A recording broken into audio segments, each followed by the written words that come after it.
กีมีธนูบาบ่บอกอายก็ว่าควันตาน้องนั้นเป็นครูขี่รถไป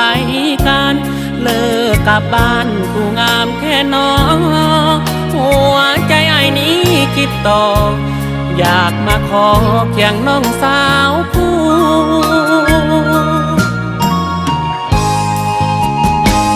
อายอยู่ป้อมยามบริการให้รถสัญจรชีวิตหลุดผ่อนการขับขี่ด้วยความปลอดภัยบ่าวจราจรบ่ได้นอนมีความห่วงใยน้องเอ๋ยอย่าขับรถไว้ห่วงใยนำน้องเสมอเห็นน้องไปการอายสัญญาณทางใดแต่ลักแย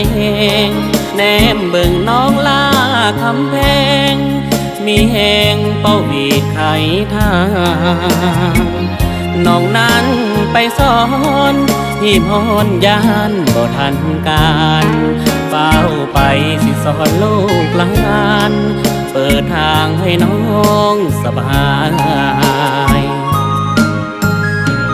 น้องนั้นเป็นผู้อายเป็นจราจรขอเป็นผู้นอนเคียงมอนสุขชีวิตวานความสุขความทุกข์เคียงคู่กับน้องการดา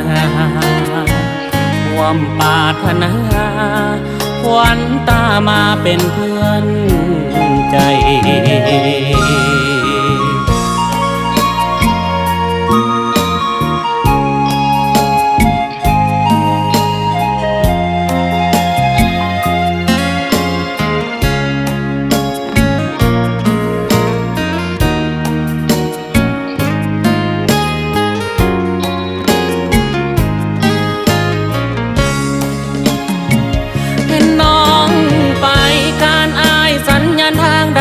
แต่ลักแย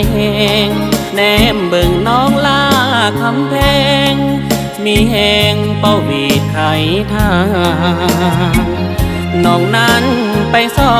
นที่มอนยานบ่ทันการเฝ้าไปสิสอนลูกหลานเปิดทางให้น้องสบายน้องนั้นเป็นผู้อายเป็นจราจรขอเป็นผู้นอนเคียงมอนสุขชีวิตวานความสุขความทุกข์เคียงคู่กับน้องการดา